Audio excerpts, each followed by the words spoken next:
السلام علیکم، خوش آمدید ہے آپ کا ہمارے چینل ایم کے اسلامک روشنی میں۔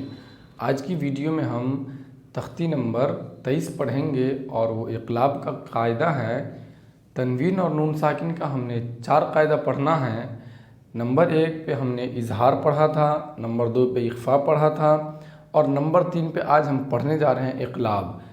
اب ہم کو باری باری سے سب قاعدے کو سمجھنا ہے، اس لیے کہ تنوین اور نون ساکن کا یہ جو قاعدہ ہے قرآن شریف میں بہت ہی زیادہ استعمال ہے۔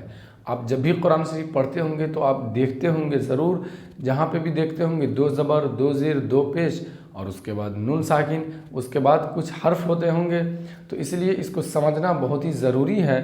آپ میرے ساتھ ویڈیو میں پوری آخر تک بنے رہیں۔ تو چلیے شروع کرتے ہیں۔ ہم نے جو پڑھا تھا اظہار اخفا، تو اظہار کا مطلب ہم نے بتایا تھا آپ کو صاف صاف پڑھنا۔ اس کے بعد اخفا پڑھا تھا، اخفا میں بتایا تھا چھپا کر کے پڑھنا ہے۔ اب جو باری ہے تختی نمبر 23 میں اقلاب ہے۔ تو اقلاب کا کیا مطلب ہے؟ اقلاب کا مطلب ہوتا ہے بدلنا، ایک دوسرے کو بدلنا، آپس میں کنورٹ کرنا، ہے نا۔ جیسے کہ ابھی ہم جب پڑھیں گے تو دیکھ لیں گے، اس میں یہاں تنوین اور نون ساکن کا قاعدہ نمبر یہ 3 ہے، تیسرا قاعدہ ہے۔ یہ 2 قاعدہ ہم نے پڑھ لیا، یہ تیسرا قاعدہ ہے۔ تنوین اور نون ساکن کہنے سے کیا مطلب بنتا ہے؟ تنوین اور نون ساکن کہنے سے یہ مطلب بنتا ہے، تنوین یہ ہو گیا اور نون ساکن یہ ہو گیا۔ تو تنوین کہنے سے یہ ہمارے دماغ میں آنا چاہیے اور نون ساکن کہنے سے یہ۔ یہاں آگے کہا جا رہا ہے تنوین یا نون ساکن کے بعد، تنوین کے بعد، اس کے بعد یا اس کے بعد با آئے تو حروف حلقی میں کیا تھا؟ اظہار میں 6 حرف تھا۔ آپ کو ہم بتاتے ہیں، نمبر 1 پہ اظہار تھا، اظہار میں 6 حرف تھا، تو 6 حرف میں حمزہ عین حق عین خا۔ اس کے بعد اخفا آیا، اخفا میں دوسرے نمبر پہ جو ہے سے اخفا میں آیا تھا 15 حرف۔ کتنا تھا؟ 15 حرف تھا اخفا میں۔ لیکن یہاں پہ اقلاب میں کہا جا رہا ہے تیسرے نمبر پر، اقلاب میں بولا جا رہا ہے 1 حرف۔ کتنا حرف؟ 1 حرف۔ تو دیکھیے 6 اور 15 کتنا ہو گیا؟ 21 اور 1 یہ ٹوٹل کتنے ہو گئے؟ 22 حرف ہو گئے، 22 حروف ہو گئے۔ تو آج ہم 1 حرف کے بارے میں پڑھیں گے، صرف با۔ تو تنوین اور نون ساکن کے بعد اظہار کا حرف تھا تو اظہار ہوتا تھا، تنوین اور نون ساکن کے بعد، تنوین اور نون ساکن کے بعد اخفا کا حرف ہوتا تھا تو اخفا۔ اسی طریقے سے تنوین اور نون ساکن کے بعد اگر اقلاب کا حرف آئے، با آئے، یہاں جو لکھا ہوا ہے با، وہ آئے گا تو اقلاب ہوگا۔ اقلاب کا مطلب بدلنا۔ اس میں سمجھیں گے کہ کس طریقے سے بدلنا ہے۔ با آئے تو نون کو میم سے بدل کر، 2 چیز یاد رکھیے گا، نون کو میم سے بدل کر، ابھی ہم یہاں پہ بتائیں گے آپ کو، بدل کر غنہ اور اخفا کے ساتھ پڑھیں گے، اسی کو اقلاب کہتے ہیں۔ دیکھیے یہاں بولا نا، نون کو میم سے بدل کر پڑھنے کو اقلاب کہتے ہیں، بات سمجھنا ہے۔ جیسے من بخیلا، دیکھیے یہاں پہ لکھا ہوا ہے من بخیلا، کیا لکھا ہوا؟ من بخیلا۔ ابھی ہم نے کیا بتایا؟ تنوین کے بعد یا نون ساکن کے بعد با آئے تو یہاں پر نون ساکن کے بعد با آیا ہے، نون ساکن کے بعد با آیا ہے تو نون کو میم سے بدلیں گے، بولا ہے نا۔ تو یہاں پر جو نون لکھا ہوا ہے، اب یہاں پہ ہمیں چھوٹا سا میم لکھنا پڑے گا، چھوٹا سا میم لکھنا پڑے گا، تب جا کر کے میم بدلے گا۔ اب دیکھیے، اب نون کو ہم نہیں پڑھیں گے، سیدھا پڑھیں گے میم میم زبر مم، میم میم زبر مم، اس کے بعد با زبر با، خازی لام زبر لا، بخیلا مم بخیلا۔ تو غنہ اور اخفا کے ساتھ پڑھیں گے، اسی کو اقلاب کہتے ہیں۔ نون کو جو چھوٹی میم سے بدل دی نا، یہ چھوٹی سی میم جو ہم نے لکھا اوپر میں، اس کو جو بدل دی، اسی کو اقلاب کہتے ہیں۔ آگے ہم سمجھیں گے ایک ایک کر کے۔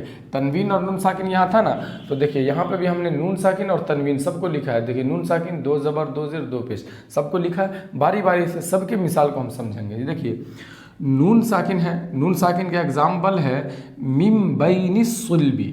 دیکھیے نون ساکن اس میں آپ کو کہیں پہ دکھائی دے رہا ہے، اس میں کہیں پر، ہاں دکھائی دے رہا ہے، جس نون پر جزم ہو اس کو نون ساکن کہیں گے۔ تو نون ساکن ہے یہاں پہ، نون ساکن کے بعد کون حرف ہے؟ تو نون ساکن کے بعد با ہے۔ اب نون ساکن کے بعد جو با ہے، یہ دیکھیے نون ساکن کے بعد با ہے، تو نون کو میم سے بدلیں گے، تو نون کو میم سے بدلیں گے تو یہاں پہ چھوٹا سا میم ہم کو لکھنا پڑے گا، ہے گی۔ اب پڑھیں گے میم میم زیر میم بایا زبر بئی، میم بین الصلبی، میم بین الصلبی، غنہ اور اخفا کے ساتھ، بس اور کچھ نہیں ہے۔ ہمیں یہیں سے بات کرنا، آگے کیا ہو رہا ہے نہیں ہو رہا ہے اس سے ہمیں ابھی کوئی مطلب نہیں ہے۔ حروف قمری حروف شمسی یہ سب ہوگا یہاں پہ، تو آپ کو جو ہے سے پیچھے ہم نے پڑھا دیا ہے، آپ اس ویڈیو کو دیکھیے، پلے لسٹ میں آپ کو سب ویڈیو مل جائیں گی، جتنی ویڈیو ہے سب ملیں گی۔ تو میم بین سلبی، ابھی ہم اقلاب کے بارے میں جان رہے ہیں، اقلاب پر بات کریں گے۔ میم بین سلبی، تو نون کو میم سے بدل دیے۔ اس کے بعد آتے ہیں دو زبر پہ، دو زبر کا اگزامپل لیتے ہیں، جیسے دیکھیے لنصفعا بالناصیہ۔ اب یہاں پہ دیکھیے دو زبر ہے، آپ کو اس لائن میں کہیں پر دو زبر دکھائی دے رہا ہے؟ دو زبر کی بات ہم بول رہے ہیں، ہاں دکھائی دے رہا ہے۔ عین کے اوپر دو زبر ہے، دیکھیے یہ عین کے اوپر دو زبر ہے نا، اس کے بعد کون حرف ہے؟ تنوین کے بعد با آ رہا ہے، جو یہاں پہ بولا نا تنوین یا نون ساکن کے بعد با آئے تو تنوین اور نون ساکن ہے، تو دو زبر کے بعد یہاں پہ کیا دکھ رہا ہے؟ با۔ اب یہاں پر با دکھ رہا ہے تو نون کو میم سے بدلیں گے، نون کو میم سے بدلیں گے۔ یہاں پر نون ہے، یہاں پر نون تو ہے نہیں، بدلیں گے کیسے؟ ہم بدل کے آپ کو بتائیں گے نا۔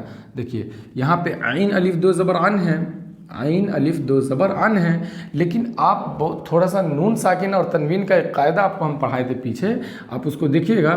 عین الف دو زبر ان کو ہم بولے تھے عین نون زبر ان بھی بولے تھے، یاد کیجئے پچھلا ہاں، عین الف دو زبر ان، عین نون زبر ان۔ اب یہ عین الف دو زبر ان ضرورت پڑے گی تو لکھیں گے، عین نون زبر ان ضرورت پڑے گی تو لکھیں گے۔ تو یہ نون ساکن آ گیا یہاں پہ چھپا ہوا، اسی نون کو میم سے بدلیں گے۔ بات آپ کو سمجھ میں آ رہی ہے؟ یہ دکھائی نہیں دے گا آپ کو، یہ آپ کو سمجھنا پڑے گا۔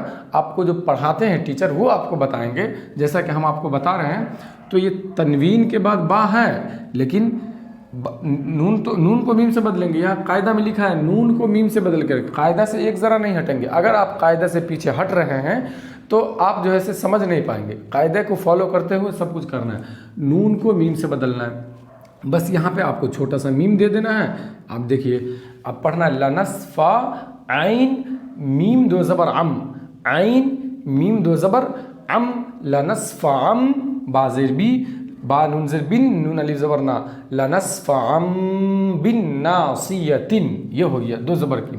آگے دو زیر پہ آتے ہیں، دیکھیے یہاں پہ آپ کو اس لائن میں کہیں پہ دو زیر دکھائی دے رہا ہے؟ ہاں دیکھیے یہاں پہ دو زیر ہے، دو زیر تو یہاں پر بھی ہے لیکن آگے با نہیں ہے۔ یہاں پہ با کی بات کرے، تنوین یا نون ساکن کے بعد با ہے، تو تنوین کے بعد یہاں پہ ہم کو با دکھائی دے رہا ہے۔ تنوین تو یہاں بھی دکھ رہا ہے لیکن آگے کچھ نہیں ہے، ہاں تو آگے کچھ نہیں ہے، تو یہاں پہ بھی تنوین تھا، یہاں پہ دو زبر کی بات تھی، یہاں پہ دو زیر کی بات نہیں تھی، لیکن یہاں پہ دو زیر ہے تو یہاں پہ بھی دو زیر ہے، یہاں پہ بھی دو زیر ہے۔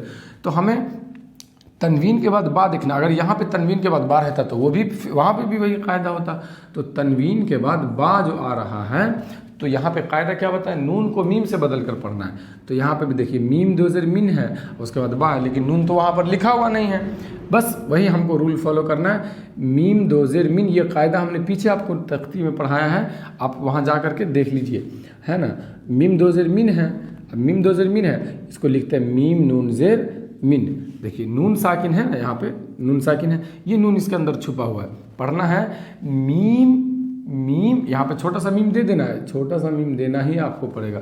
میم دو زیر میم کرام با زبر با کرام برارتن، کرام برارتن۔ آپ کو بات سمجھ میں آ رہی ہوگی۔ آتے ہیں دوسرے نمبر پیش پہ آتے ہیں، دیکھیے یہاں پہ اس لائن میں کہیں پہ آپ کو تنوین یعنی دو پیش دکھائی دے رہا ہے؟ ہاں دکھائی دے رہا ہے، دیکھیے را کے اوپر دو پیش ہے، اس کے بعد یہاں پہ کیا بولا ہے؟ تنوین کے بعد اگر با آئے تو دیکھیے تنوین ہے، اس کے بعد با آ گیا۔ اب تنوین کے بعد جو با آ گیا ہے تو نون کو میم سے بدل کر پڑھیں گے۔ یہاں پر بھی نون نہیں دکھائی دے رہا ہے، یہاں پر بھی نہیں دکھائی دے رہا ہے، تو را دو پیش رن اور را نون پیش رن، تو یہ نون اس میں چھپا ہوا ہے۔ تو کیا پڑھیں گے؟ یہاں پہ چھوٹا سا میم دے دیں گے، اس کے بعد پڑھیں گے را میم دو پیش رم خبیرم بما تعملون، بس یہ ہے۔ اور یہاں پہ جو ہم نے نہیں دیا ہے، یہاں پہ تو پہلے سے آلریڈی ہے ہی، نون ساکن تو پہلے سے ہے، یہاں پہ نہیں تھا تب نے یہاں پہ دیے ہیں، یہاں پہ ہے ہی، اس لیے یہاں پر دینے کی ضرورت نہیں ہے۔ تو یہ ہے آج کا ٹاپک تھا، اور اس میں کچھ ہے نہیں۔ تنوین اور نون ساکن کا تیسرا نمبر قاعدہ ہے، یہ تیسرا چوتھا سے کوئی مطلب نہیں ہے، رول معلوم ہے، کسی نمبر پہ بھی کسی کو لا سکتے ہیں آپ۔ تنوین اور نون ساکن کے بعد با آئے تو نون کو میم سے بدل کر پڑھیں گے، جیسے نون ساکن کے بعد با آ گیا تو پڑھے میم بین الصلبی، نون کو میم سے بدل کر دو زبر ہے تنوین، یہاں پہ لنسفعم بالناصیہ، دیکھیے دو زبر کے بعد میم آ گیا، با آ گیا، تو یہاں پہ بدل دیے لنسفعم بالناصیہ، نون کو میم سے بدل دیے۔ یہاں پہ دو زیر ہے، تنوین کے بعد با آ گیا، یہاں پر بھی نون ہے چھپا ہوا، اس نون کو میم سے بدل دیے، پڑھیں گے کرام بررۃ، اس کے بعد دو پیش پہ آ جائیں گے خبیر بما تعملون، تنوین کے بعد با آیا ہے، یہاں پر بھی نون چھپا ہوا ہے، نون کو میم سے بدل دیں گے اور چھوٹا سا میم لکھنا پڑے گا، وہ میم نہیں لکھیں گے تو کام نہیں چلے گا، اس لیے میم کو لکھنا پڑے گا، ہو جائے گا خبیر بما تعملون۔ تنوین اور نون ساکن کے بعد با کہیں پر بھی آپ دیکھ لیجئے پورے قرآن میں فوراً بولنا ہے اقلاب۔ کیوں ہوگا اقلاب؟ اس لیے کہ تنوین کے بعد با ہے۔ یہ آج کا ٹاپک تھا، تو امید کرتے ہیں کہ آج کی ویڈیو آپ کو بہت پسند آئی ہوگی، اور آپ اگر چینل پہ نئے ہیں تو چینل کو ضرور سبسکرائب کیجئے گا اور اپنے دوستوں میں ضرور شیئر کر دیجئے گا۔ ملتے ہیں پھر آپ سے نیکسٹ ویڈیو میں، تب تک کے لیے خدا حافظ، السلام علیکم۔